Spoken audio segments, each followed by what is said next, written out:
Besem Haab Wehaben Werwa Hakodes Elohe Ehad. Bapa di sorga, kami memuji dan mengucap syukur kepadamu atas segala kasih setiamu, penyertaanmu, perlindunganmu, bahkan semua berkat-berkat yang kau berikan dalam hidup kami. Kami ingin menaikkan ucapan syukur kami yang tak terhingga kepadamu. Seraya senantiasa menyerahkan diri kami di hadapan Engkau. Karena di dalam Engkau kami percaya kami akan terpelihara dengan sempurna. Karena Engkau adalah pemelihara yang kekal. Saat ini kami ingin mendengarkan sabdamu. Urapi kami oleh Roh-Mu yang kudus. Beri hikmat, marifat dan berkat sorgawi. Sehingga firman-Mu itu bisa membaharui kehidupan kami. Membuka hati dan pikiran kami. Dan memberkati kehidupan kami. Biarlah kuasa Roh-Mu yang kudus itu menguasai kami semua. Terima kasih Bapa, dalam nama Yesus kami berdoa. Amin. Silakan duduk.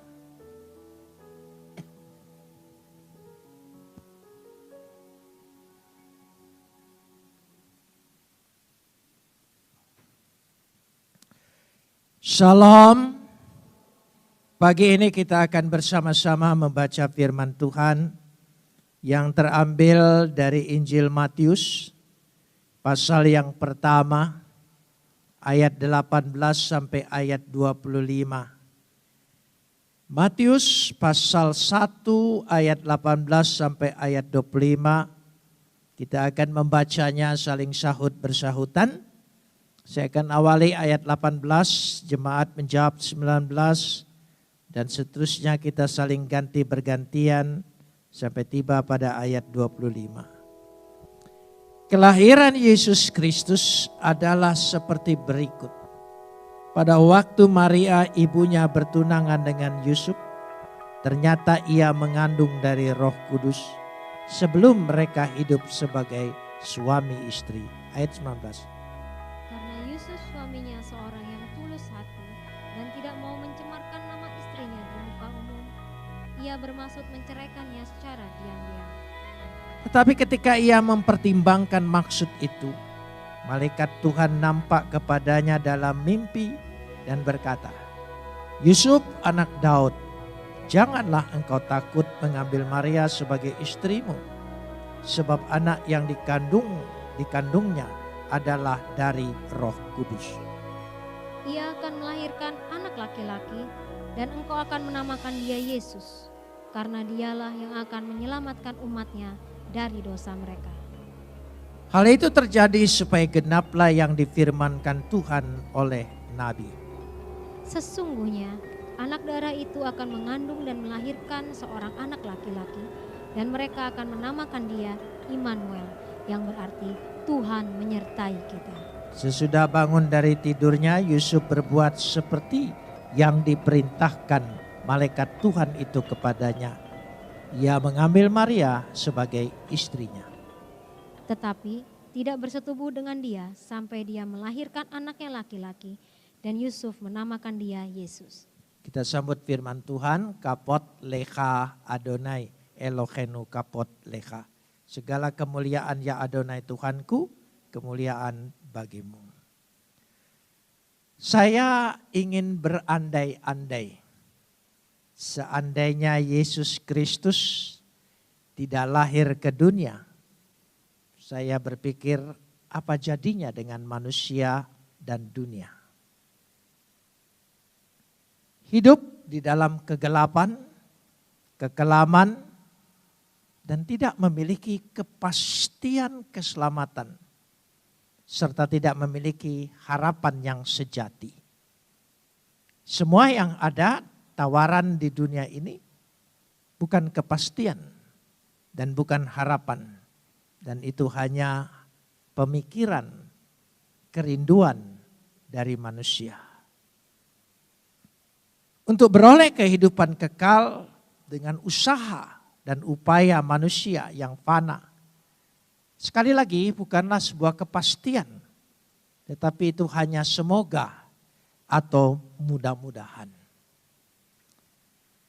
Ayat perikop yang baru saja kita baca, ayat ini mengikatkan, menghubungkan antara perjanjian lama dengan perjanjian baru. Karena begitu penting peristiwa ini sehingga untuk menunjukkan janji Tuhan itu digenapi.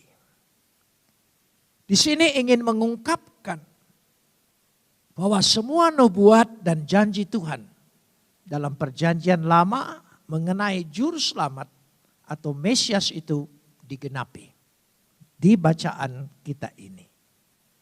Tuhan Bapa Yahweh yang telah berjanji adalah Tuhan yang setia. Tuhan menggenapi semua apa yang dijanjikannya dari zaman ke zaman. Bahkan Tuhan memberikan, menganugerahkan keselamatan, juru selamat kepada manusia dan dunia. Lahirnya Kristus dalam bacaan kita ini saya percaya saudara-saudara sangat paham. Karena hampir setiap Natal kita berulang-ulang membaca dan mendengar uraian tentang Matius kelahiran Yesus Kristus. Tapi saya ingin mengajak kita berpikir sejenak bahwa kehadiran firman itu dia menggandeng, mengajak manusia. Tuhan ingin menyatakan keselamatan. Tuhan ingin menyatakan kasih. Tuhan ingin menyatakan kehendaknya. Justru Tuhan ingin berpartisipasi. Menjadi sahabat manusia. Jadi manusia-manusia diciptakan ini adalah untuk dapat dipakai oleh Tuhan untuk menyatakan kehendaknya. Itu tujuan mulia ketika manusia diciptakan. Karena itu kita harus bertanya, sampai di mana kita merasakan dalam hidup kita ini, kita memang hidup, berjuang untuk kehidupan, dan itu tanda bukti orang hidup. Tapi sampai di mana engkau dipakai oleh Tuhan. Coba kita renungkan dalam menyambut Natal ini. Sampai di mana aku ini dipakai oleh Tuhan? Pertanyaan ini kita jawab sendiri. Tapi saya ingin menunjukkan di sini dua contoh manusia. Maria dan Joseph. Ya. Maria dan Yusuf, kedua orang ini sebetulnya sangat wajar. Bertunangan, ingin membangun rumah tangga, menikah. Ya. Hanya bagian sisi yang lain memang memiliki karakter yang baik. Karakter yang baik. Saya membedakan karakter dengan perilaku. Terkadang kita melakukan perilaku yang tidak baik. Tapi kalau dasar karakternya baik, dia akan kembali menjadi baik. Dan yang sanggup mengubah karakter ini bukan manusia.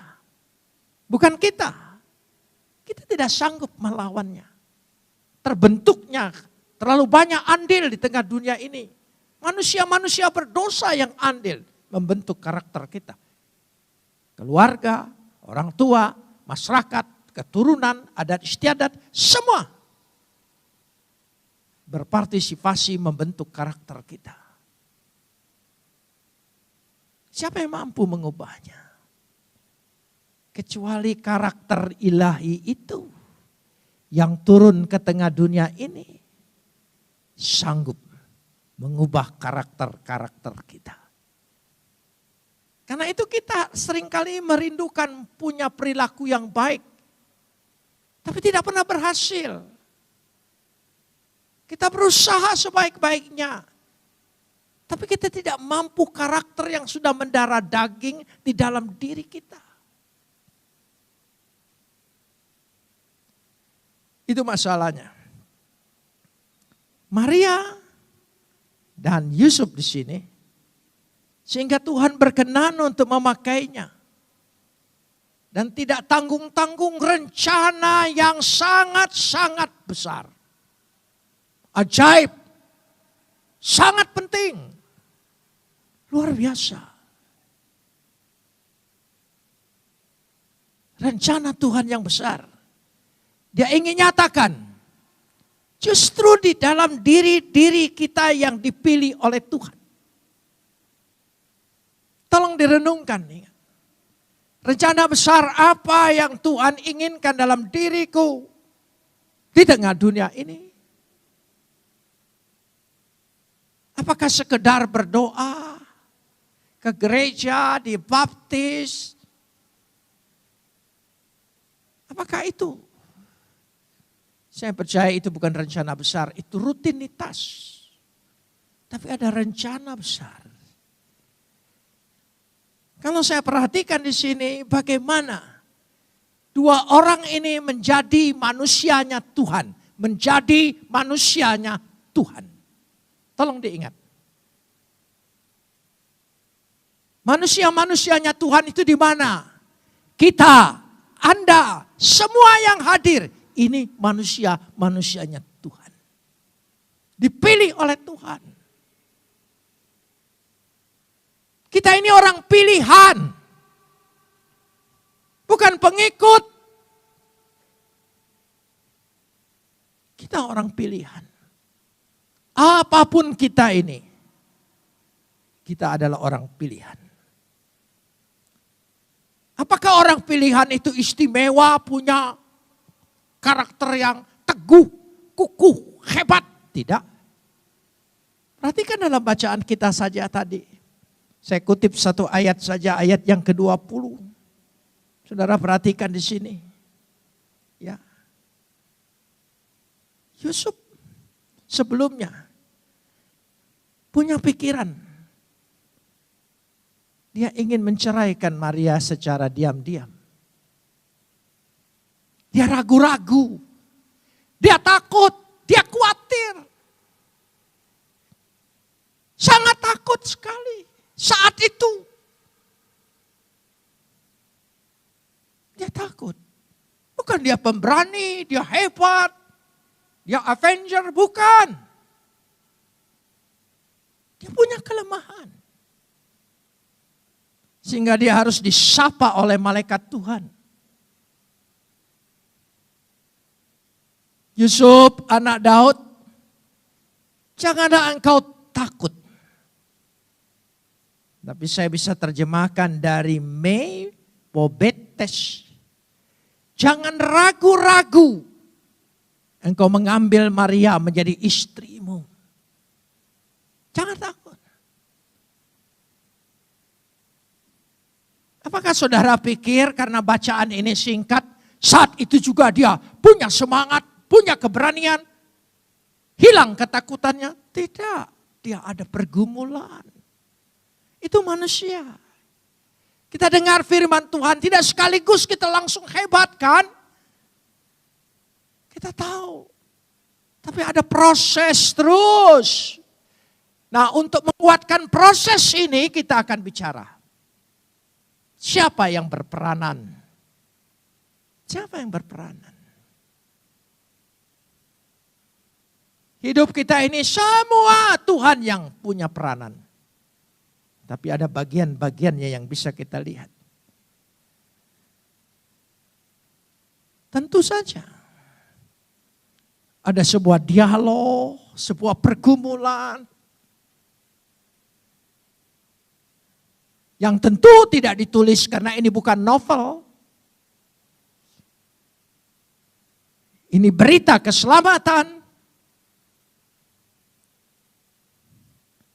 Dan mungkin Yusuf pun tidak bercerita. Kalau melihat karakter orangnya di sini. yang senang pemalu dan ingin diam-diam, ingin tidak mencemarkan orang, dia tentu saja tidak bercerita. Tapi saya percaya dia punya pergumulan yang berat. Sementara kita punya pergumulan yang berat, tapi Tuhan pakai kita. Seolah-olah diabaikan semua apa yang terjadi dengan kita. Tidak. Dia perhatian. Janganlah engkau takut, ragu-ragu untuk mengambil Maria sebagai istri.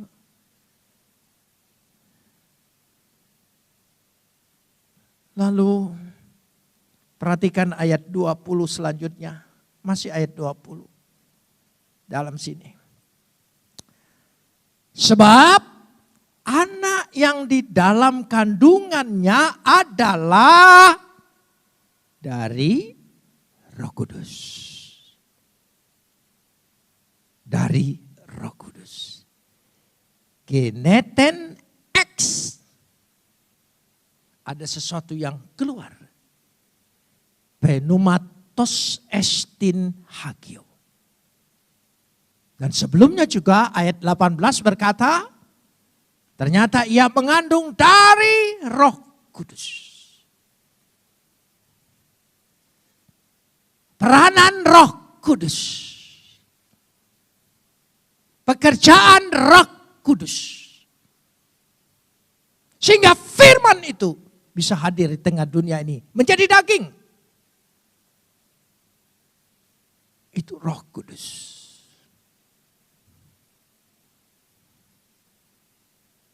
Natal ini kita ingin melihat peranan Roh Kudus itu lebih besar. Di gereja, terutama gereja kita. Seringkali gereja-gereja Protestan tidak terlalu memberi ruang yang besar bagi Roh Kudus. Karena mungkin takut melihat akibat efek orang yang terlalu Roh Kudus lewat dari garis-garis firman Tuhan. Kalau memang pisau itu berbahaya, bukan berarti kita tidak boleh memakainya. Emang kita tahu, orang yang bermain di dalam roh ini sangat berbahaya. Karena banyak roh-roh yang lain. Tapi kita punya tuntunan, bimbingan, aturan-aturan dasar dalam firman Tuhan.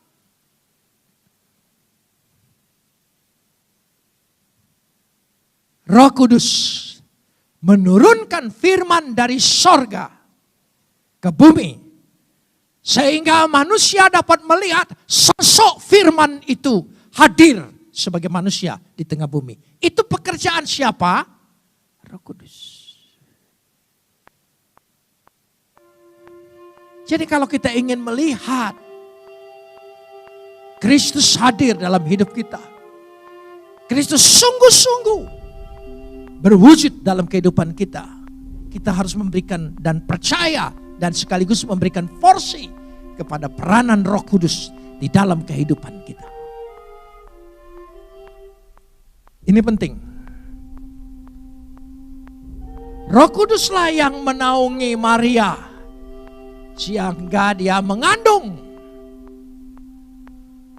Pekerjaan Roh Kuduslah yang melahirkan firman menjadi manusia. Kenapa firman ini tidak bisa wujud dalam hidup kita? Kenapa? Karena tidak mengandung Roh Kudus kita.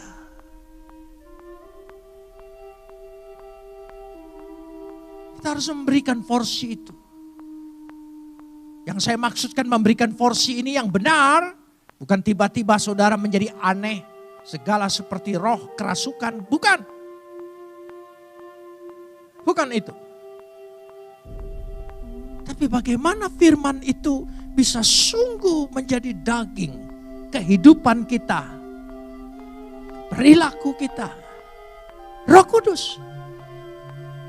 Peranan Roh Kuduslah yang saya katakan tadi, ketika karakter kita diubah dengan gambaran teladan firman dan Roh Kudus bekerja. bekerja.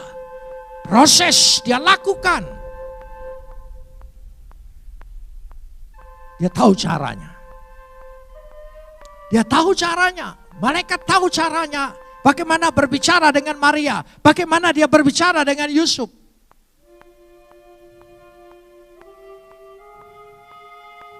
Memang Maria agak kritis. Terkadang-kadang memang laki-laki punya pikiran. Ya, wanita lebih banyak emosinya. Tapi kadang-kadang wanita lebih kritis ketika menanggapi sesuatu di dalam hidupnya.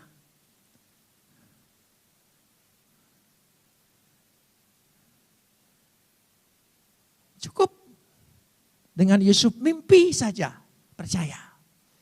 Saya percaya kalau Maria yang mimpi, dia tidak percaya. Mimpi apa aku ini? Ya. Tapi Yusuf dengan mimpi. Coba dibalik.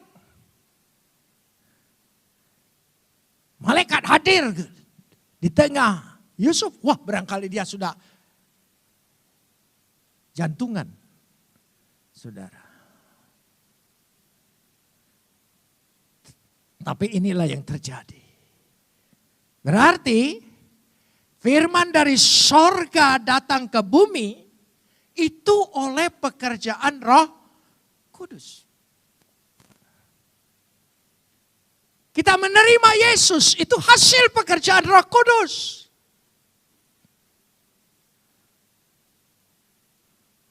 Karena Roh Kudus bekerja dalam hati kita, pikiran kita, keluarga kita. Yang saudara keturunan Kristen, itu pekerjaan Roh Kudus. Jangan saudara pikir itu karena orang tua. Tidak, Roh Kudus yang bekerja.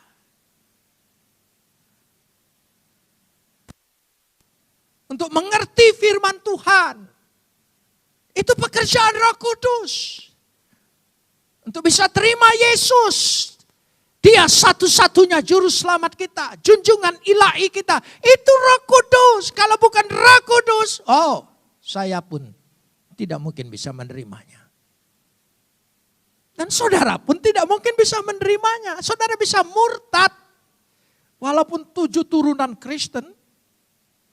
Tapi engkau bisa menerimanya sekarang ini. Itu pekerjaan Roh Kudus. Jangan salah. Bisa percaya, menerima kebenaran semua tentang karya Kristus. Itu pekerjaan Roh Kudus.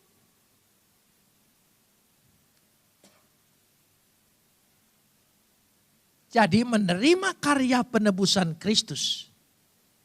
Menerima karya penebusan Kristus yang sekarang tersedia bagi kita. Itu karena Roh Kudus membuka hati kita. Membuka hati kita.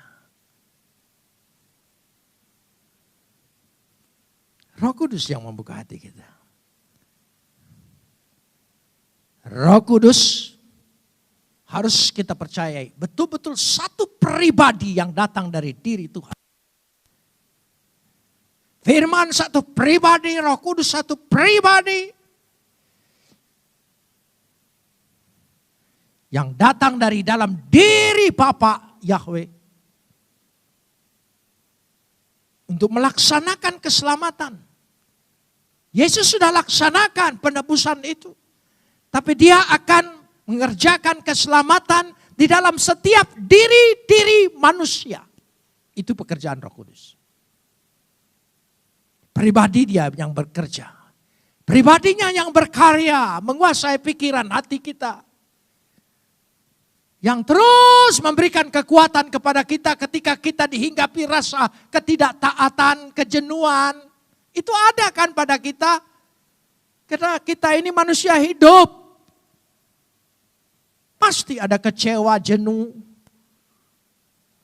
Tapi meskipun terseok-seok kita tetap datang dan percaya pada Yesus. Meskipun kata-kata kita barangkali sudah berat. Tapi tetap hati kita berbisik. Itu pekerjaan Roh Kudus. Pribadi Roh Kudus. Berkarya dalam hidup kita. Mari kita ingin mengakui dan membuka hati supaya dia berkarya. Inilah saatnya. Dalam Natal ini saya ingin menekankan justru peranan Roh Kudus harus kita rasakan betul-betul di dalam kehidupan kita. Bergereja, berumah tangga, semuanya.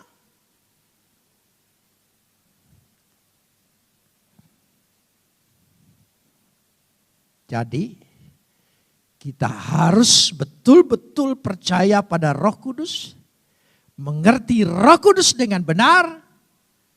Mengenai Roh Kudus sesuai yang diajarkan oleh Alkitab. Yang menjadi dasar adalah Alkitab, bukan pengalaman. Pengalaman kita harus tunduk dan taat kepada Alkitab. Karena kita pasti punya pengalaman yang berbeda-beda. Karena itu Tuhan Bapa Yahweh yang merencanakan dan menyediakan keselamatan. Yesus anak Bapa yang melaksanakan karya keselamatan itu. Dan Roh Kudus mengerjakannya di dalam diri manusia. Ketiga hal ini kita harus betul-betul menerima hasil pekerjaannya. Tidak boleh timpang. Percaya Bapa, percaya Anak, percaya Roh Kudus. Iman yang sama.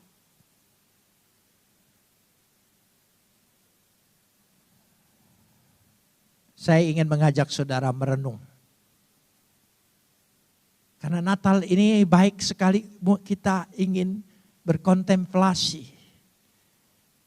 Ya. Mediasi rohani yang benar. Meditasi maksud saya. Saya sedang berpikir begini. Yesus itu tidak pernah berhutang. Ya. Yesus tidak pernah berhutang. Lalu apa yang harus dilunasinya? Kok pakai dia yang melunasi? Coba kita renungkan. Yesus tidak mengikuti sebuah perlombaan. Tapi dia harus mencapai garis finish, menyelesaikannya. Apa yang diselesaikannya?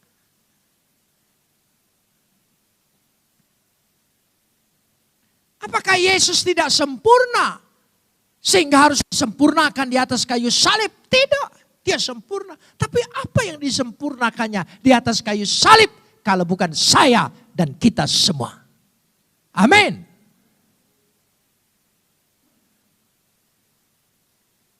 Dia bukan untuk dirinya, dia untuk kita, untuk kita. Oh, luar biasa.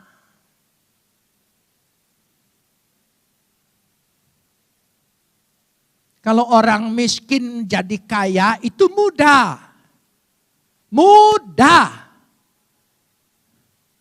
Tapi orang kaya jadi miskin, oh bisa gila.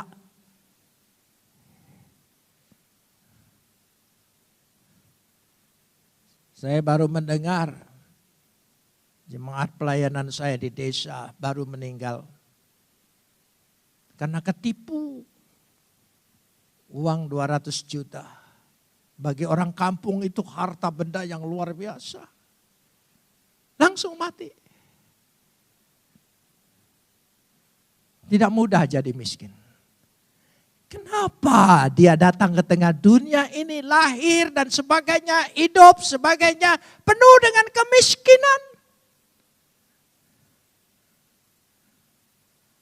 Sampai saya berpikir, sumbangan orang Majus itu di mana? Kenapa Yusuf dan Maria tidak belikan rumah? Deposito.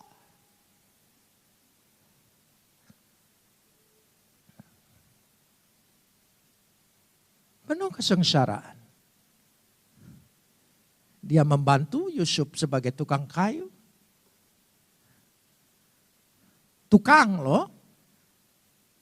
bukan mandor. Saya sedang berpikir begitu. Yesus sudah menyelesaikan rencana keselamatan yang dipersiapkan Bapa di atas kayu salib. Setelah Yesus menggenapi keselamatan melalui penebusan dosa di kayu salib, kembali ke sorga, maka pribadi Roh Kudus diutus datang ke tengah kita. Dan itu sebuah peristiwa yang ada dalam kisah Rasul. Kisah Rasul itu yang penting itu menunjukkan pribadi Roh Kudus lahir ke tengah-tengah dunia setelah Yesus naik ke sorga. Bukan tanda-tandanya, yang penting itu pribadinya.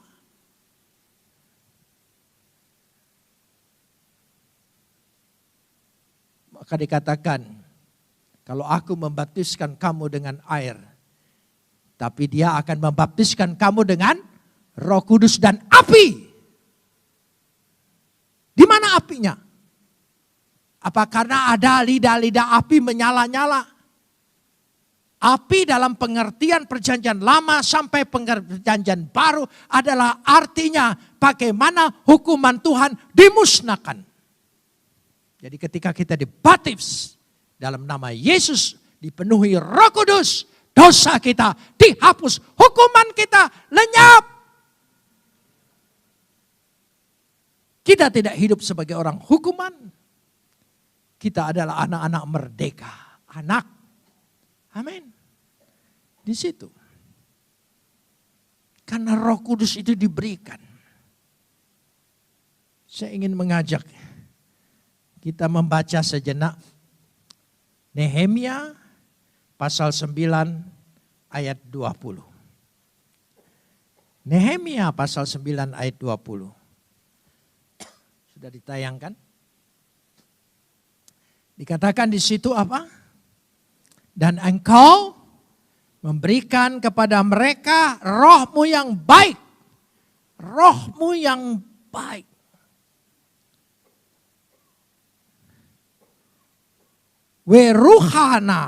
Weruhaha hatofa. Rohmu. Roh Tuhan itu sendiri. Lewat Roh Kudus.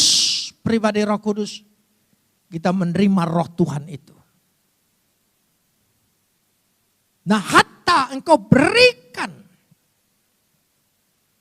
Untuk apa? Lehaskilam, untuk mengajar mereka.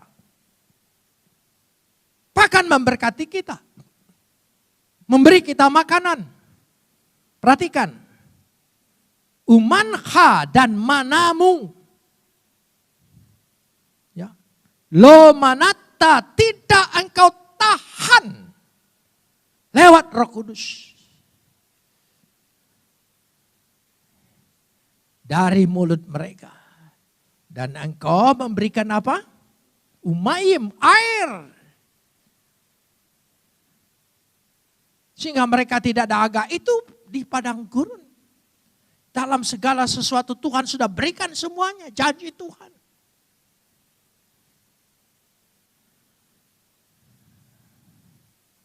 Sehingga dengan demikian kita tahu. Gereja semua orang percaya adalah hasil pekerjaan Roh Kudus. Kalau bukan hasil pekerjaan Roh Kudus, tidak ada gereja.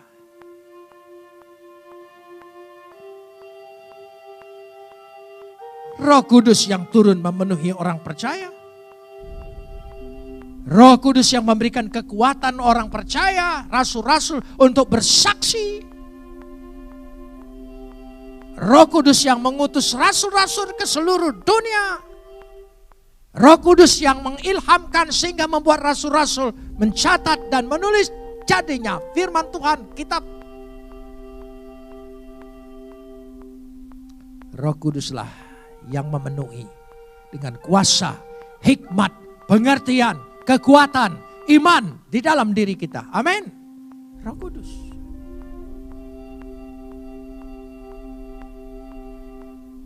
Apa artinya khotbah ini kalau tidak diurapi oleh Roh Kudus? Apa artinya kita membuka firman Tuhan, mendengar khotbah, kalau kita semua tidak diurapi oleh Roh Kudus? Apa artinya? Kita hanya ceramah kosong saja. Ini semua pekerjaan Roh Kudus supaya kita tahu.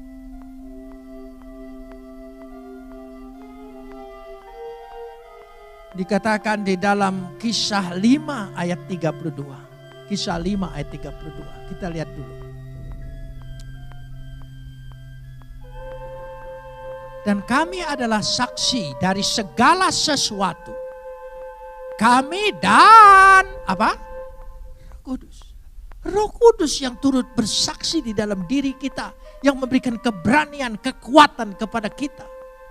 Segala sesuatu artinya semua peristiwa.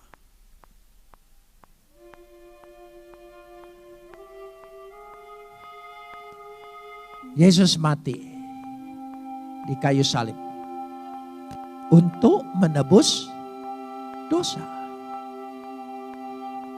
Makanya di kayu salib ketika dia caci maki dan segala macam dicaci maki, dia tidak melawan dan berkata, Bapa ampunilah mereka karena mereka tidak tahu apa yang mereka perbuat. Karena dia ingin menebus dosa. Coba kalau dia marah. Apa yang mau ditebusnya?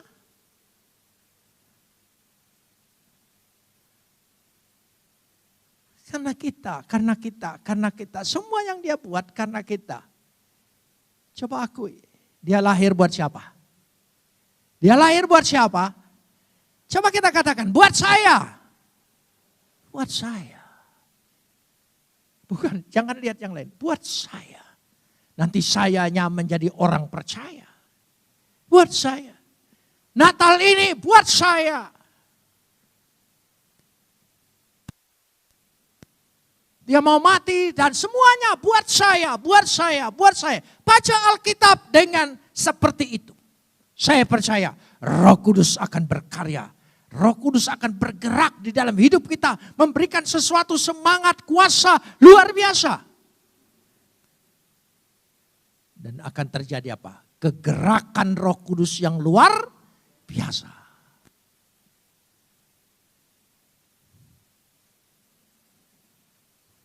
Coba kita lihat Galatia 5 ayat 25. Kita lihat dulu beberapa ayat ini. Supaya kita tahu. Karena seringkali tersingkirkan peranan ini. Jikalau kita hidup oleh Roh, baiklah hidup kita juga dipimpin oleh Roh. Jikalau hidup kita, Roh Kudus memimpin kita kepada seluruh kebenaran. Yaitu berpusat pada pribadi Yesus. Bukan berpusat pada dirinya. Nah itu Yesus berkata dia akan tidak berbicara tentang dirinya, dia akan berbicara tentang aku. Jadi kalau dipenuhi oleh Roh Kudus dia berbicara tentang siapa? Kemuliaan tentang siapa? Siapa? Yesus, Yesus, Yesus, bukan dirinya. Kalau pemimpin agama yang berkata aku dipenuhi Roh Kudus tapi pusatnya pribadinya, hebatnya pribadinya, itu tidak benar.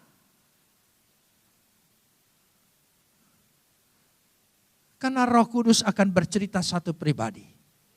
Pusatnya, fokusnya hanya satu, Yesus, Yesus, Yesus. Tapi banyak orang yang merasa dipenuhi Roh Kudus, saya.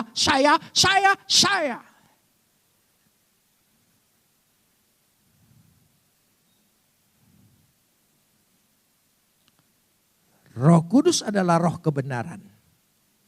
Dan akan selalu membawa kita, memimpin kita kepada kebenaran. Kebenaran. Jadi kalau kita ingin hidup kita benar, dibawa ke jalan kebenaran dan selalu bertindak benar, kita tidak mampu kalau tidak ada pribadi Tuhan itu sendiri yang namanya Roh Kudus.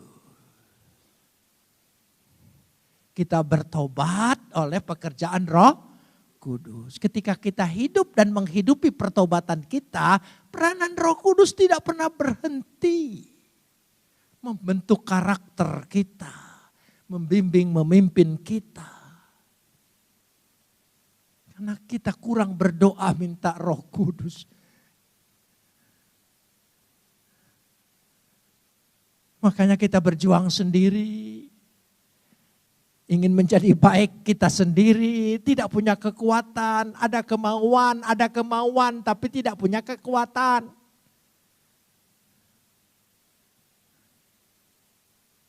Itulah manusia. Ketika saya menulis, mempersiapkan ini saya ketawa sendiri. Iya juga ya. Saya punya kemauan naik gunung. Saya punya kemauan untuk scuba diving. Tapi umur tidak mengizinkan karena tidak punya kekuatan. Kemauannya besar.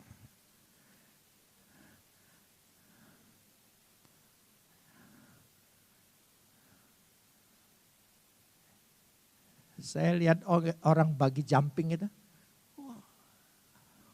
Punya kemauan, enaknya kali lepas gitu ya.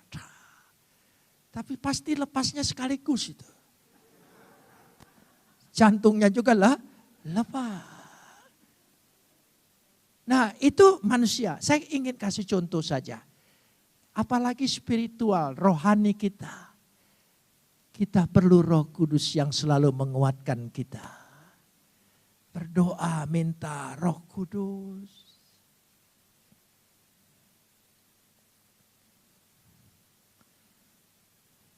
Kita baca ayat yang terakhir. Yohanes 16 ayat 13 sampai 15.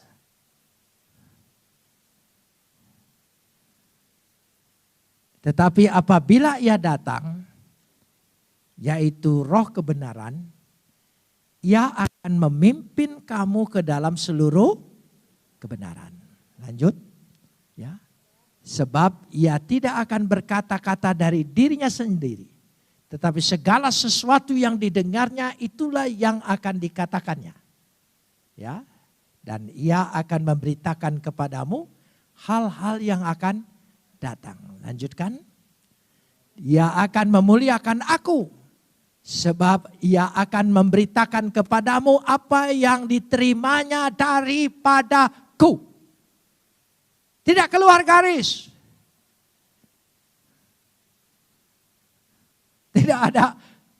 Tidak ada pesan yang di luar Yesus. Ya, lanjutkan. Ya, kita lihat. Segala sesuatu yang Bapa punya adalah aku punya.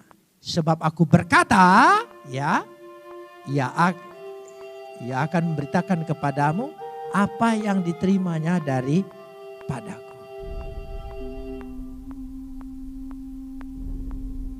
Karena itu Dia Immanuel. Kita sudah terima Dia Immanuel. Tapi untuk menerima itu siapa yang melakukan pekerjaan itu? Roh Kudus.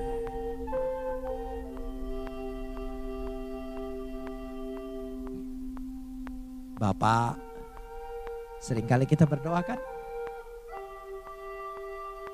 Betul. Yesus, seringkali. Tapi jarang kita berdoa. Roh Kudus, beri aku kekuatan, hibur aku. Jarang. Ini sisi lemahnya gereja-gereja Protestan. Yang sisi lain kelebihan. Roh Kudusnya overdosis. Kita tidak boleh. Kita punya keseimbangan. Amin. Untuk menjadi garis keseimbangan adalah Alkitab firman Tuhan. Alkitab firman Tuhan.